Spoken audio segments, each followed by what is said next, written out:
Commander Zetheron of the Voidic Confederation stood before the massive human battleship, its obsidian hull stretching impossibly into the crimson sunset of Kepler 442b. 50 millennia had passed since these titans fell silent, their creators vanishing like whispers in the cosmic wind.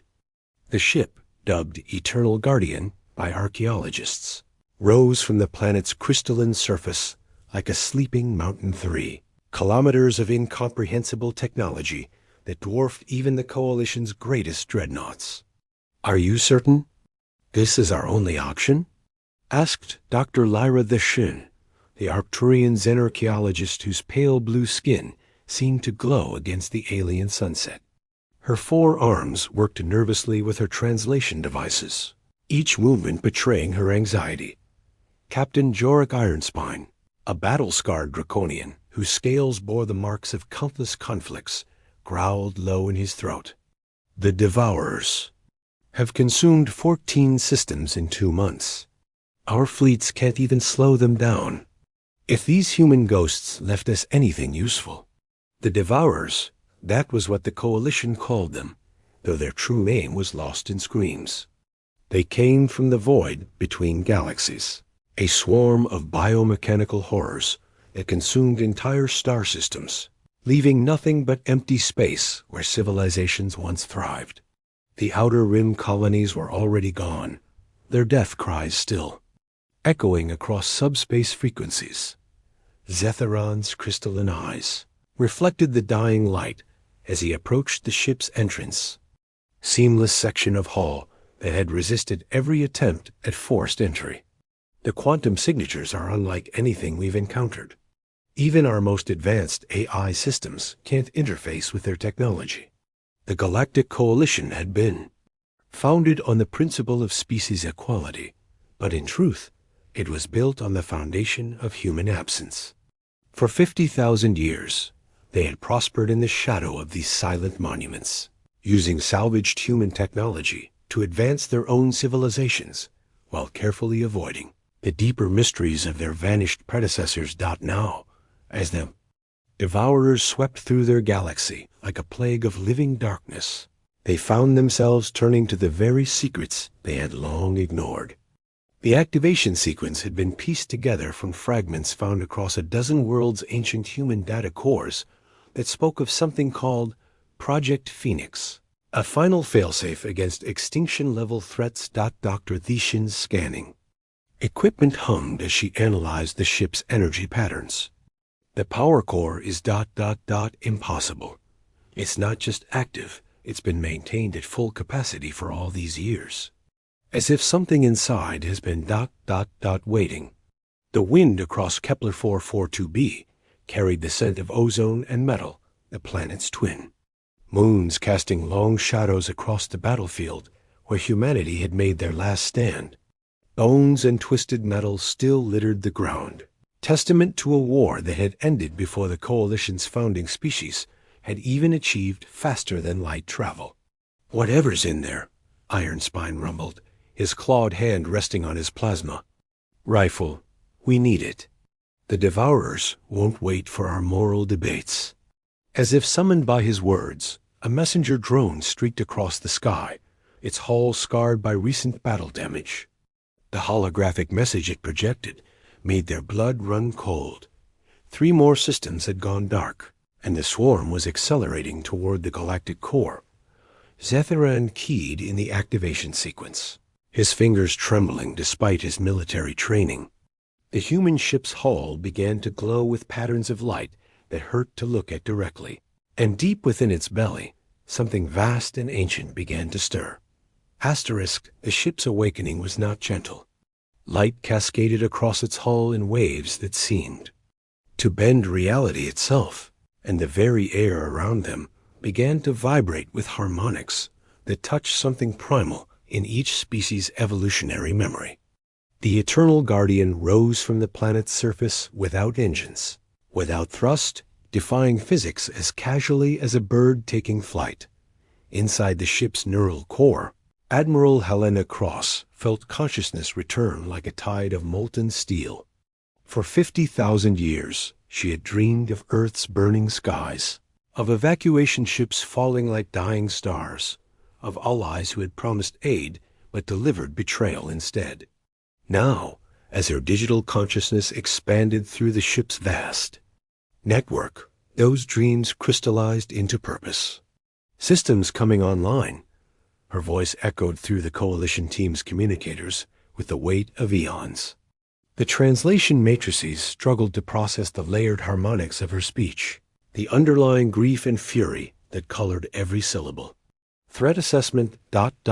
complete. Devourers confirmed. Response protocol. Omega. Zitharan found himself in what appeared to be the ship's bridge, though the term seemed inadequate for the cathedral-like space that surrounded them. Holographic displays showed tactical information that made their most advanced computers look like children's toys, tracking millions of variables across hundreds of star systems simultaneously. "Who are you?" Dr. Veshin whispered, her scientific mind reeling at the impossible architecture around them. The walls seemed to pulse with a heartbeat, surfaces shifting between solid matter and flowing energy as the ship's consciousness focused on them. Helena's avatar materialized not as the young woman she had been when uploaded, but as she was. Now, ancient, terrible, magnificent. Her eyes held the weight of millennia, and when she spoke, stars seemed to listen. "I am Admiral Helena Cross, Terran Defense Fleet, guardian of humanity's legacy. And you ... Her gaze swept over them with the force of a solar wind. "You are the children of murderers." The truth spilled out in waves of data that bypassed their conscious minds and spoke directly to their species. Genetic memories, images of the first. Contact war, humanity's desperate warnings about the Devourer scouts, the Coalition's fear of human military superiority, the sabotaged evacuation fleets, the deliberate isolation of human worlds, the cold calculation that had led to genocide. Disguised as abandonment, Captain Ironspine's scales darkened to deep violet, a sign of profound shame in his species. We ... we didn't know. Our histories speak of humanity's voluntary exodus, a peaceful departure to explore distant galaxies. Helena's laugh was the sound of dying suns. Peaceful? Your ancestors trapped us, left us to face an enemy that could devour worlds while you fled to the safety of the inner systems. Humanity didn't disappear. We died buying you 50,000 years of borrowed time.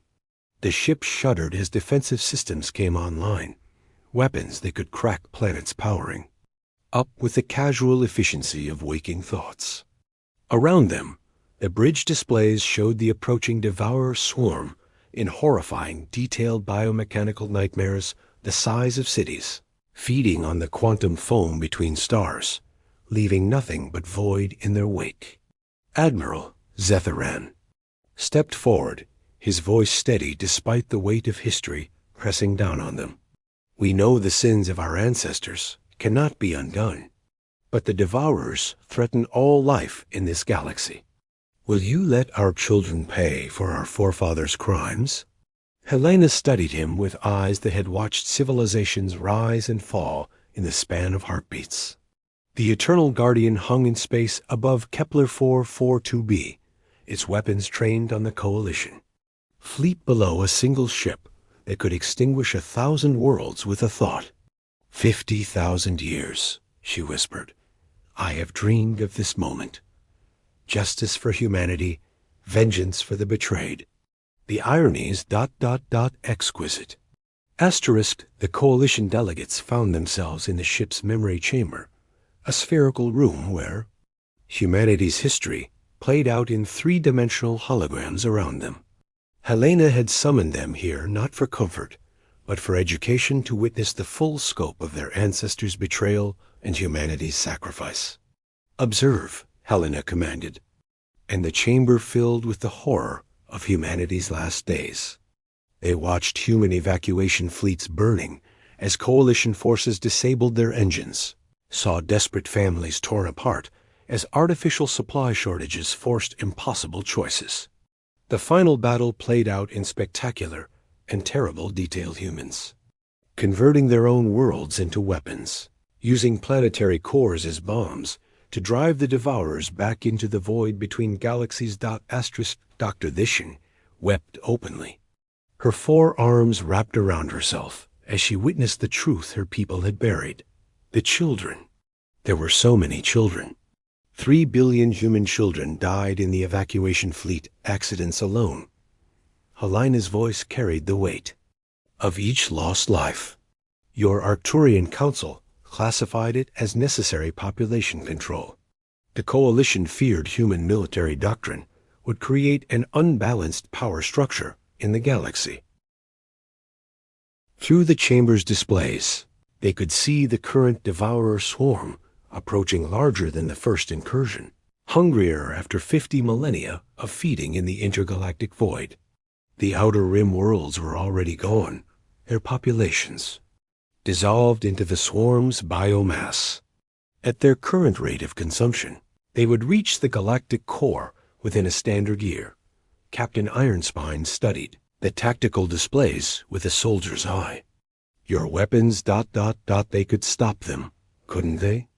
The humans built these ships specifically to fight the Devourers.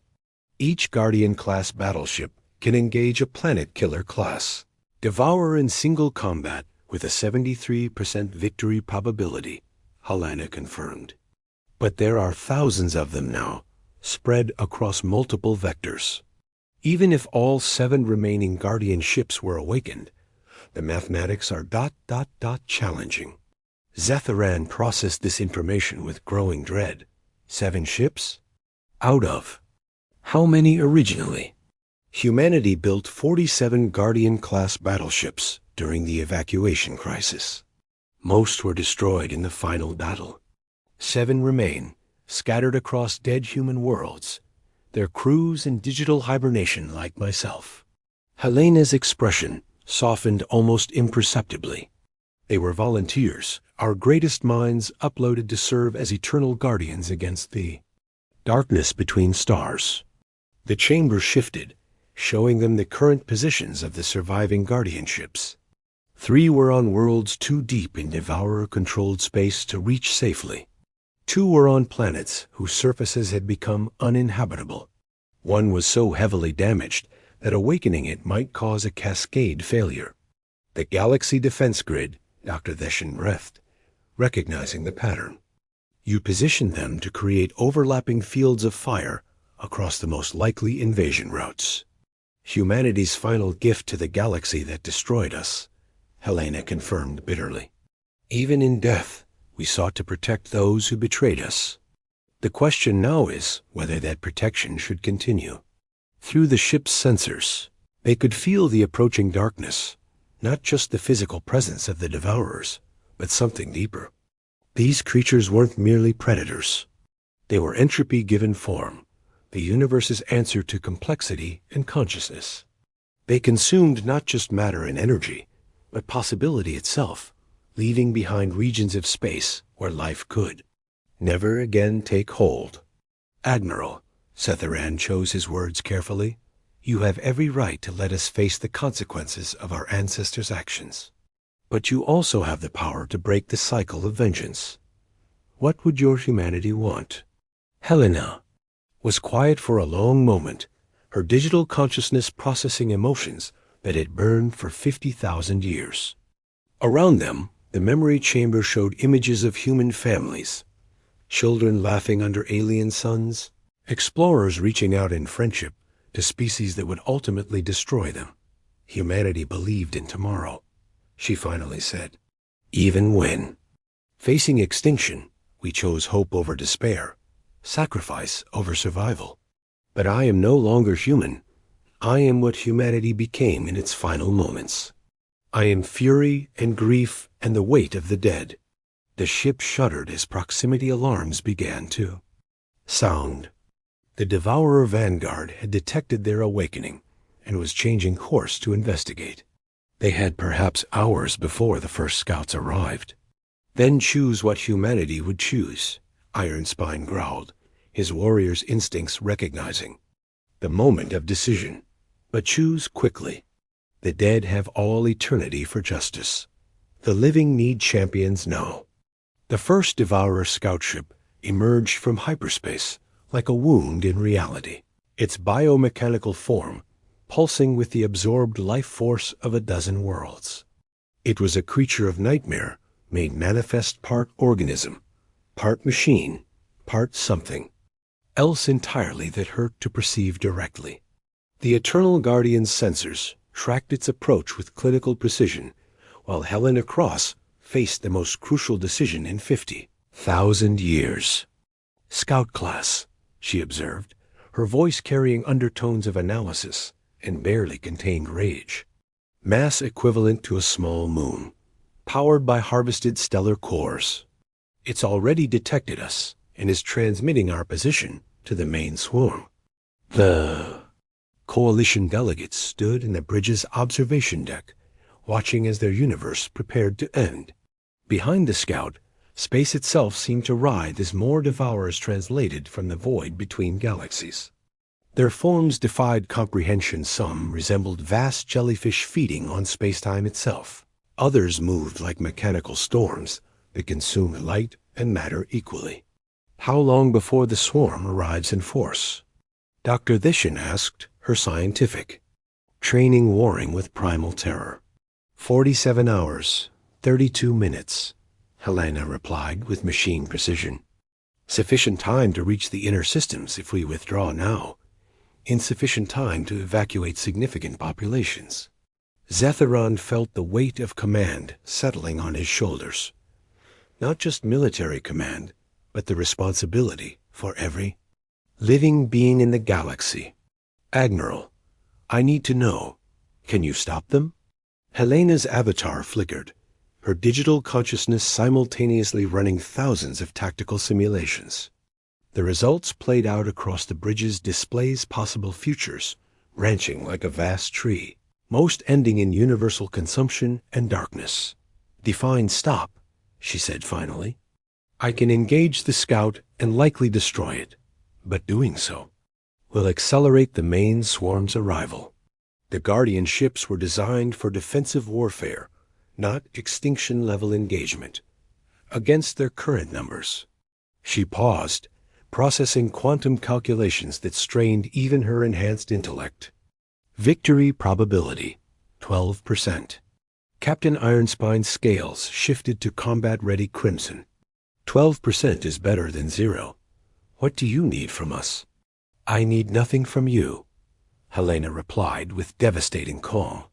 "This ship can fight without your help, die without your approval, and be remembered without your songs. The question isn't what I need, it's what I choose to do with the power humanity left me." The scout ship had closed to within weapons range, its biomechanical sensors probing the Guardian's defenses. Ancient weapon systems that had slept for millennia awakened in response, targeting arrays that could track individual particles across light years, locking on to the approaching threat. "Show me," Helena commanded, and the bridge transformed into a tactical hologram of the entire galaxy. Every star system, every populated world, every coalition fleet appeared in stunning detail. The Devourer's swarm was a spreading stain of darkness. At the rim, consuming everything in its path with methodical precision. 17 trillion sentient beings, Dr. Thishan whispered, reading the population statistics. "Thousands of species, millions of worlds, ... All descendants of those who chose genocide over cooperation," Helena finished. "Their ancestors looked at humanity's offer of alliance and chose fear. They saw our military strength and decided we were the greater threat than creatures that devour entire star systems." But even as she spoke, Helena's sensors were picking up smaller details of evacuation efforts on the rim worlds. Coalition fleets moving to defend civilian populations despite hopeless odds. Rescue ships pushing deeper into Devourer territory to save refugees of species they had never encountered before. "They're not their ancestors," Zetheran said quietly, watching a Voidic destroyer sacrifice itself to buy time for a civilian evacuation convoy. Whatever sins were committed 50,000 years ago, these people are trying to do better. Helena processed this information with the dispassion of a combat AI. But something deeper stirred in her consciousness, the human core that no amount of digital transcendence could fully erase. She remembered Earth's last transmission, Admiral. Sarachan's final words before the Sol System's sun was weaponized against the Devourer fleet. Protect them all, even those who failed to protect us. Humanity's final order, Helena whispered, her avatar shimmering with emotion that defied the ship's quantum processors. Protect the galaxy, not our allies, we had none left. Not our friends, they had already betrayed us. Protect the galaxy itself, because life is precious, regardless of the vessels that carry it. The scout ship fired its primary weapon, a beam that unraveled molecular bonds at the quantum level. The Eternal Guardian's shields absorbed the attack without difficulty. Ancient human engineering, proving superior to 50,000 years of Devourer evolution. Admiral, Ironspine said, his voice carrying the respect of one warrior for another. What are your orders? Helena Cross, last Admiral of humanity, guardian of the species that had chosen extinction over submission, looked out at a galaxy that had forgotten the price of its survival. In her digital consciousness, she carried the memories of every human who had died in the final war, every child who had perished in the sabotaged evacuation fleets, every hero who had chosen sacrifice over escape. And in the end, she chose as they would have chosen. All hands, her voice rang through the ship with the authority of absolute command. Prepare for combat operations. We're going to remind the galaxy what humanity died to protect. The Eternal Guardian moved like thought made manifest, its impossible engines propelling it toward the Devourer scout with a grace that defied physics. Helena Cross had made her choice, and with it came the awakening of weapon systems that had slept since the galaxy was young. The ship's hull reconfigured itself, armor plates flowing like liquid metal to reveal gun ports that could crack moons. Engaging primary target, Helena announced, her consciousness expanding through every system of the vast warship. To the coalition delegates, she seemed transformed, no longer the bitter ghost of humanity's betrayal, but something approaching the divine fury of a guardian, angel defending creation itself. The first exchange of fire lit up the space. AROUND Kepler 442b like a newborn star. The Devourer's biomechanical weapons, evolved to consume the quantum foam of reality, met humanity's ultimate expression of defensive technology. The Guardian's primary cannon fired once a beam of coherent spacetime that didn't just destroy the scout ship, but erased it from existence, leaving behind only the memory of its presence. Impossible, Dr. Deshin breathed, her four arms working frantically at her instruments. The energy output required for that weapon would drain a star. Humanity learned to weaponize hope itself, Helena replied, her avatar now radiating power. That made the bridge's quantum processors strain to maintain her image. Each guardian ship carries a fragment of human consciousness, not just individual minds, but the collective dream of our species. Love made manifest as ultimate protection. But the Scout's destruction had consequences. Across the galaxy's rim, the Devourer swarm felt their sentinel die and responded with the fury of a disturbed hive. Space itself began to warp as the main fleet accelerated toward the Guardian's position, their biomechanical forms growing larger and more terrible as they fed on the energy of their own movement. Swarm ETA now 31 hours, Helena reported, tactical displays showing the approaching darkness. I'm transmitting activation codes to the remaining Guardian ships. If any crew consciousness survived the hibernation cycles, they'll awaken to join the battle. One by one, the responses came back. Guardian Prometheus, defending the industrial systems of the Galactic South crew intact, weapons ready. Guardian Defiance, stationed in the asteroid fields of the outer rim damaged, but functional. Guardian Eternal Vigil, deep in what had once been the Terran colonial zone silent, possibly lost. 3 ships against a swarm that had grown to consume half a galaxy. The mathematics were terrifying, but Helena found herself remembering humanity's last battle, when 12 billion people had chosen certain death over submission to entropy. The Devourers aren't just predators, she explained to the Coalition team as the Guardian began its transit to the first interception point. They're the universe's immune response to consciousness itself.